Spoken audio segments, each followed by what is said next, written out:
Details చూస్తే తెలంగాణలో కలెక్టర్లు ఎస్పీలతో ముఖ్యమంత్రి రేవంత్ రెడ్డి సమీక్ష సమావేశం ముగిసింది.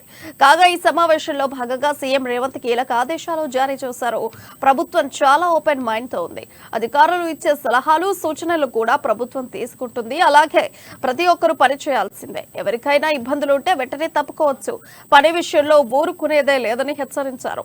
ఇక ఇదే క్రమంలో అక్రమార్కులపై చర్యలు తీసుకునేందుకు పోలీసులకు పూర్తి స్వేచ్ఛనిస్తున్నట్లు తెలిపారు.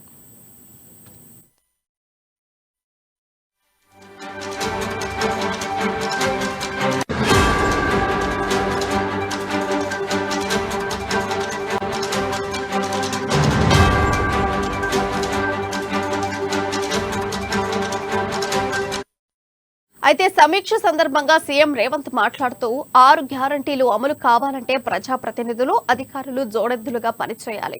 ప్రజాప్రతినిధులు అధికారులకు సమన్వయం లేకపోతే టార్గెట్ రీచ్ కాలేం.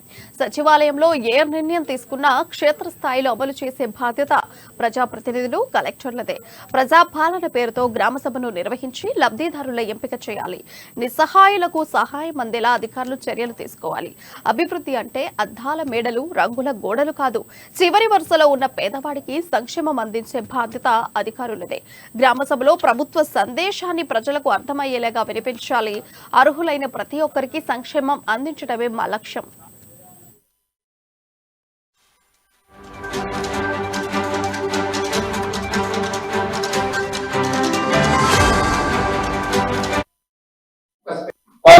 సేల్స్ కోసం ఎవరినో ఏజెంట్ అపాయింట్ చేస్తాడు. వీడు ఏదో ఇత్తనాలు అమ్మేస్తాడు. మీరు కంపెనీ మీద కేసు పెట్టకుండా ఉంటే వాళ్ళ లాస్ట్ పాయింట్ లో కేసు పెడుతున్నారు. వాడు జయప్రసంగ బలి అని పెడతారు.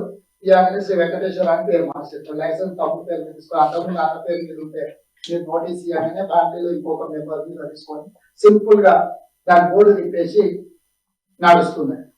సో ఎట్లయితే మీకు హిస్టరీ షీటర్స్ ఉన్నారో రౌడీ షీటర్స్ ఉన్నారో అట్లని నకిలీ విత్తనాలు అమ్మటం కంప్లీట్ గా మీ పోలీస్ డిపార్ట్మెంట్ లో కంప్లీట్ స్టేట్ అంతా ఒక యూనిట్ కింద క్రిమినల్స్ ఎట్లయితే మీరు డేటాబేస్ తయారు చేస్తున్నారు.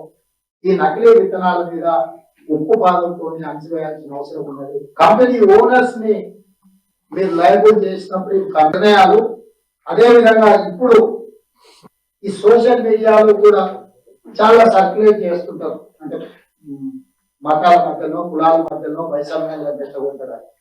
దీనికి సంబంధించి కూడా ఎప్పటికప్పుడు మీరు అప్రమత్తంగా ఉండే ఆ సమాచారాన్ని కూడా సేకరించి అట్లాంటి వాళ్ళు ఎవరైనా ఉంటే వాళ్ళందరినీ కూడా ఒక లైన్ లో పట్టుకురావాల్సిన అవసరం ఉన్నది. వాళ్ళని ఏ విధంగా కంట్రోల్ చేయాలని ఫైనల్ గా రెవెన్యూ సదస్సులు ఇప్పుడు చేయాలని 2 టీంల మండలాలను 2 టీంల ఒక టీంకు ఎంఆర్ఓ గారు ఇంకొక టీంకు ఎంపీడీఓ గారు బాధ్యత తీసుకుంటారు. అదేవిధంగా శాసనసభ నియోజకవర్గానికి ఒక స్పెషల్ ఆఫీసర్ డెప్యూట్ చేస్తుంది ప్రజాపాలన కోసం.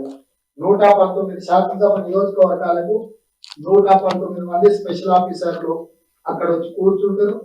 వాళ్ళు అక్కడ ఉన్న మండలాలను ప్రతి మండలాన్ని 2 వర్టికల్స్ కింద డివైడ్ చేస్తారు. 2 వర్టికల్స్ లో ఒక వర్టికల్ కి ఎంఆర్ఓ ఇంకొక వర్టికల్ కి ఎంపీడీఓ గారు బాధ్యత వేస్తారు. వాళ్ళ కింద ఆఫీసర్ స్ట్రక్చర్ ఉంటుంది. ప్రతి అధికారి రోజుకు 2 గ్రామాలు ఉదయం 8 గంటల నుంచి 12 గంటలకు ఒక గ్రామం, 2 గంటల నుంచి 6 గంటల వరకు ఇంకొక గ్రామం.